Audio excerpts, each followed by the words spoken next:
Welcome to Pack Talk Podcast, episode 141.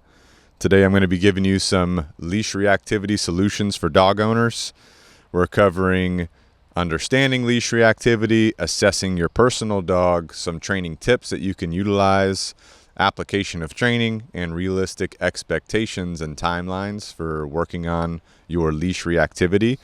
And if you ever felt like you can't enjoy a simple walk because you're constantly looking around for other dogs, you have to cross streets because there might be somebody coming or a dog coming, your heart rate starts to increase every time you see someone approaching you or your dog, just know that you're not alone in this. I used to be that way myself with my own dog before I got involved with training. And a lot of people assume that because their dog might be leash reactive, they think that their dog might be a bad dog or an aggressive dog. But what your reactive dog is really trying to tell you in most cases is that they might be scared, they might be overwhelmed, they might be anxious, they might be frustrated, which is why we need to understand leash reactivity and talk about it today. So with that being said, what is leash reactivity? Well, first of all, if you're dealing with this, you know what some of the signs are. Your dog could be barking, your dog could be lunging, pulling towards someone or another dog, whatever they're reactive to. Your dog could be whining, your dog could have their hackles raised. All of these are potential body language triggers that you're seeing, whether your dog is already reacting or potentially going to react. And we'll talk about this as time goes on today. But identifying when your dog potentially is going to react can help you in your training process. So what are some of the root causes of leash reactivity? It could be excitement. So what happens is a lot of dogs, they get excited to see somebody else. They get excited to see another dog. And because of that excitement, they're on a leash holding them back. That builds up some frustration that can result in leash reactivity as time goes on. There could also be some fear. So if your dog had some negative associations with people or other dogs, or maybe they just have zero experience with other people or other dogs, they could be a little bit fearful about their approach or their presence around you. And so that's why they're reacting to try and keep that person or that other dog away from them. So think about that. And that's, if you're looking at your dog, if their tail is tucked, if their hackles are raised, these are big indications that they're a little bit fearful about the potential interaction or the potential approach by somebody or another dog. But some fearful dogs can also have their tails up and wagging during this process because they're so habituated to reacting to keep people away from them. They're actually getting aroused during the process, which is why their tail might come up, which is, in that moment they're aroused, but as soon as they're in a different situation, their tail comes down between their legs. That can, paying attention to that body language change can indicate that the fear is the actual underlying cause. So just something to think about. Your dog could have previous negative experiences, whether it's with other people, other dogs. They could have met someone on the street, been fine, but then a loud vehicle goes by, creating a negative experience to people. We call that a superstitious association. The loud noise going by created the superstitious association to the person that was petting your dog. Now your dog has a negative experience with people, therefore is reacting at people to keep them away from them in future situations. It could be related to dominance, although a dominant dog most likely is not going to react like an anxious or an insecure or a fearful dog would. A dominant dog wants to control things. So they're most likely not going to react until they're really close and up close and personal with a dog or a person. So, something to think about as well. So when you're thinking about these things, think about what potentially is your dog's root cause to their leash reactivity, okay?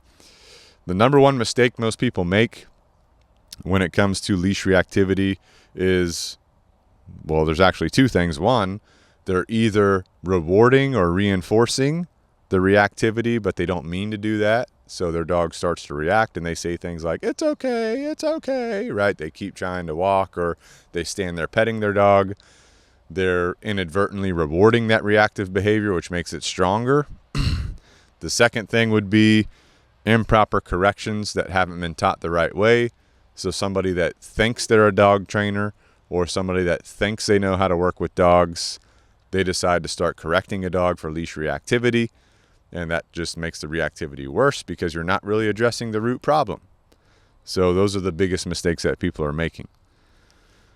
So one of the things you want to look at as you go into assessing further assessment of your dog's leash reactivity is, first of all, figure out what your dog's specific triggers are. Is it people? Is it children? Is it other dogs? Is it other animals? Is it situations? Some dogs react at cars going by, actually, so that could be something you're assessing as well. So you want to identify what your dog's specific triggers are, and then you want to figure out what is your dog's threshold to that trigger. And threshold, we've talked about it many times on the podcast and on our YouTube videos, but a threshold is a distance to distraction. So if you're 20 feet away from a person that your dog reacts at and your dog is not reacting at 20 feet, you are outside of the threshold for your dog's reactivity. But if you go to 10 feet from that person and your dog begins to react, now you're at the threshold and within the threshold for your dog's trigger, which is that person. So keep in mind your threshold. We'll talk about that a little bit later, but you're going to use that to work with your dog training-wise to overcome the leash reactivity. You also want to read your dog's body language. We did talk about a little bit of body language earlier, but you want to think about early warning signs versus a full reactivity situation. So if your dog is walking down the street with you, they're on the leash obviously, and they start staring at something, we call this hyperfocus. They start staring, they can't look away, their ears come up, they're showing more alertness. These are all precursors to reactivity. So if I see those signs, I want to take action early versus my dog's having a full barking, lunging, going crazy reactivity mode. So we want to be able to pick out the body language that's telling us what are the early signs that my dog could be getting reactive before they actually go into that full reactive state. And once you pick up on that early signal body language, that's what you want to pay attention to as we move forward in our training. The other thing you want to pay attention to is kind of your other challenges when you're walking. So how is your leash pulling? If your dog's a leash puller, that's not going to help you with your reactivity. We want to teach your dog to walk on a loose leash, all right? If your dog is marking all the time, we want to resolve that to help us with our reactivity. So we basically want to be able to have a calm walk, even if there's no distractions. That's going to help us with our reactivity work as well. So think about that as we're moving forward with our training information. Some equipment that I do recommend for us, we're thinking about safety. We're thinking about training. So our equipment is set up for that. We generally have a fur saver training collar, which is like a metal chain collar. It does tighten down around your dog's neck. The reason why we like that is because flat collars are notorious for dogs slipping out of the flat collar. We don't want that happening, so the fur saver keeps everybody safe. We like a 6-foot leash because that's a good distance that you can work with your dog. You can easily fold that in half for walking or loose leash walking, all right? We like food rewards, obviously, for our training. We like a bait bag to hold our food rewards. I'll put links to all these in the description below in case you're interested in checking out the equipment that we use. But yes, we are going to be using food rewards in our training. Now, a lot of people, they freak out on social media, like, oh, do that without food or whatever. Understand that we're using food rewards to build up our training. We have a foundation of training that we use food rewards for. As our training progresses, we're going to slowly reduce the food rewards that we're using, all right? So yes, we're using food rewards a lot at the beginning of training to build up our training in a way that our dog enjoys and likes. And as time goes on, as training goes on, and our dog becomes proficient at their training, we're going to reduce our food rewards. So you got to keep that in mind. The reduction of food rewards is called modifying your reinforcement schedule. If you're interested in learning more about reinforcement schedules, just let me know. Trying not to get too crazy on the science here. We will use an e-collar later in our training. We don't recommend it at the beginning. We'll only use it later. And I'll also put a link in the description below to one of our e-collar videos to help you learn about that. But for us, we get our foundational training done. We do some finishing training, some tuning training before we even do the e-collar in our training process. I don't recommend harnesses. Harnesses are just going to help build frustration in your dog. I don't recommend halters, you know, the things that go over your dog's nose that you can pull their head to the side. These tools, like the halter, is not really going to help your dog learn to not react. It's just going to yoink their head to the side, yoink. And so preferably not do that. With the Fur Saver, we can help our dog learn to make good decisions, learn to be a clear thinker, which is what we're going for. So let's talk about our actual training methodology to work on this leash reactivity. First of all, the foundation to everything we're doing is engagement. Engagement is teaching our dog to have sustained eye contact and focus on us. It's also teaching our dog to check in with us anytime that there's something going on that they may be a little bit mentally conflicted about. So we've got some videos on our YouTube on how to do this. We've talked about it before, but real quick, what we recommend for this, you're going to have some of your food rewards with you. Take your dog out to your normal training area in your yard or in your neighborhood or your apartment complex. Ideally, we wait for our dog to look at us on their own. This might take some time, but it's better if your dog looks at you on their own versus you're begging them to look at you. You can say their name a couple times to kind of initiate this process. You can tap on their butt a little bit to initiate the eye contact, but you want to not do that long term. You want to do that short term, and then just reward your dog for looking at you. So if my dog looks at me, I say good, I reward. Now, if you're doing this, at first your dog might just glance at you. As soon as they get the reward, they might start looking around again, and that's okay. As time goes on, we want to build up reliability. We want to build up duration of the eye contact so that our dog is choosing to look at us more than what's going on around us. Once we achieve that, now we want to kind of do that in different locations. So maybe a different part of your apartment complex, maybe a different part of your neighborhood, maybe your front yard if you have been doing this in your backyard. So just change up the context a little bit, but do the same basic exercise for engagement. Now, once you resolve engagement, what you want to do is start doing some counter conditioning. So let's say, for example, we know our dog triggers when it sees people. As soon as there's a person present around us, it could be 50 feet away, they could be 20 feet away, whatever, initiate engagement when that trigger comes close, right? Or that trigger is present. So if you see somebody around you, initiate engagement. Your dog starts looking at you. You say good, you reward them. What you're doing is counter conditioning your dog to the trigger. And as time goes on, they'll start to ignore the trigger and just start looking at you when there's a potential trigger present, which is what we want. We're reprogramming our dog's brain to look at us anytime there's something that could potentially trigger them or be a mental conflict to them as time goes on.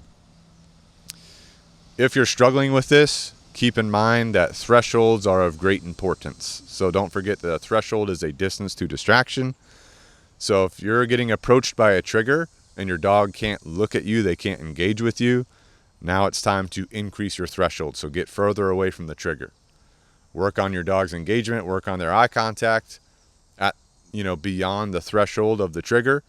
And then as time goes on, as this gets easier, slowly reduce your threshold so that your dog is able to look at you, able to give you eye contact with a lower threshold to the trigger.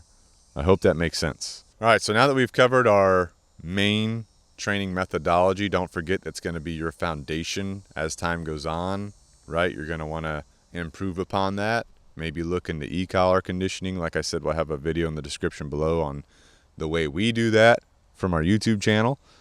Could be changing up your distraction levels a little bit, right? But as time goes on, with our training methodology applied, you should start seeing reductions in any reactivity. The key is trying to prevent your dog from reacting because, like we always say, whatever your dog practices is what they're going to continue to do. So if they're practicing reactivity, that's going to work against us long term. So use your threshold, get your eye contact going, create space if you need to, make sure you have your training tools lined up, ready to go to build up your good behaviors, your good habits, all right?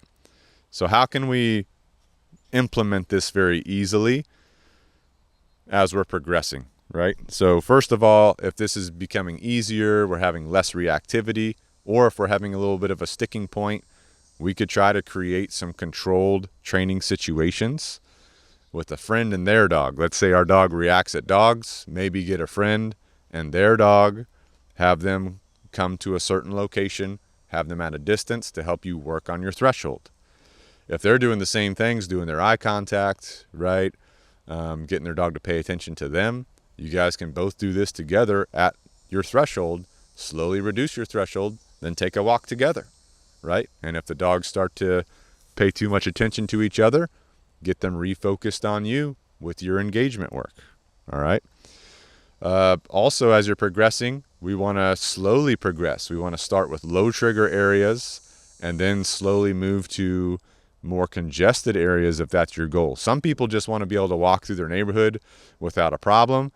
Your neighborhood's generally a low trigger area, so that's great. Just focus on that. But other people, they want to be able to take their dog to the beach. They want to be able to take their dog to the park or the festival. So if you're that person, you're going to start in a low trigger area, then slowly go to places where there's more activities going on, gradually increasing your difficulty level, and still expecting the same results from your dog as you would at your low trigger area. So you need to be controlled in your training scenarios to build up the good behavior and not have reactivity happen. But let's say, for example, you're working on your training and there is a reactivity episode. Your dog's going crazy. It's reacting at a person. It's reacting at a dog. What do you do? First of all, first thing I would do, I've got my leash on my dog. I just get a little bit tighter on my leash and I start walking the opposite direction of the trigger to try and build threshold. That way I can regain my dog's focus. So let's say I got within 10 feet of a potential trigger. Let's say it's another dog just walking through the neighborhood. I got about within 10 feet of them. My dog's been doing great, but all of a sudden they just have this outburst. They have a reactivity episode. Boom, I'm immediately building distance. I'm increasing my threshold and then attempting to regain my dog's focus. So I might ask my dog to sit. I might ask my dog, and you have to work on that ahead of time. But sitting, giving me eye contact are going to be the main things that I'm doing, right? So immediately increase that distance, start getting your dog to refocus on you. Once your dog refocuses, carry on like nothing happened, okay? As time goes on, if you progress this further, I would implement corrections if my dog's having a reaction outburst, but you have to go through teaching your dog corrections, which is a little bit outside of the scope of this podcast episode. We've got other videos on that, but that would be something you want to do longer term. Right now, we're trying to focus on the basics, the foundation. How do we get this going? How do we build up good behaviors and prevent leash reactivity? All right. Also, if there's something in your area, like let's say you're walking down the street, there's cars in the road, you could walk around a car. Like if your dog's having a reactive episode, you could walk around a car, try and use that barrier to your advantage to where your dog can't see the other dog or can't see the person and get them to refocus on you. Now, if you've been working on this for a while, let's say you've been working on this for a couple weeks and you're having a lack of progress, or you're having a safety concern with you or your dog, or maybe there's multiple triggers and you just can't resolve this, this might be the time to reach out to a qualified trainer and ask for some help. That could be a consultation, it could be a private session, it could be board and train. It's going to depend on you and what you're looking for. Be very careful of scammer trainers. There's a lot of trainers out there that claim they're a trainer. They say they've done this, they say they've done that. They might throw out the name of another place that they've apparently worked at or worked under. You'll want to do some research and figure out this person, especially if they don't have a good track history, right? If they have like a historical social media page or historical website that shows them working for years, they're probably fine. But if they don't have a lot of information you can look at, and yet they're claiming certain things, that's probably a red flag you want to look into a little bit deeper. And if you want us to help you vet some trainers, we're more than happy to do that. Just let us know. But safety concerns, lack of progress, multiple triggers, these are kind of the big three as far as potentially looking into some professional support. Now, with that being said, let's set some realistic expectations as far as when it comes to leash reactivity, right? First of all, this is not a short-term thing. This is going to take time. Depending on how long your dog's been reacting is how much more time it's going to take. So if your dog's been practicing leash reactivity for a long period of time, it could be a couple years, maybe a couple months, that's going to take longer to work with than a dog that's only been reactive for a short period of time. So it's better to start your training as soon as you get your dog to prevent reactivity from even happening. All right. Some dogs, they might be completely cured from leash reactivity. Others dogs might be better suited for good management strategies. That's going to depend on you, how much time, energy, money you're willing to invest into resolving your leash reactivity. It's going to depend on your dog, their history, all these kind of things. But just remember that consistency is always going to win. So maintain your progress by being consistent. If you've been working on this for a while, following the training tips that we talked about today, you've been working on this, your engagement's really good.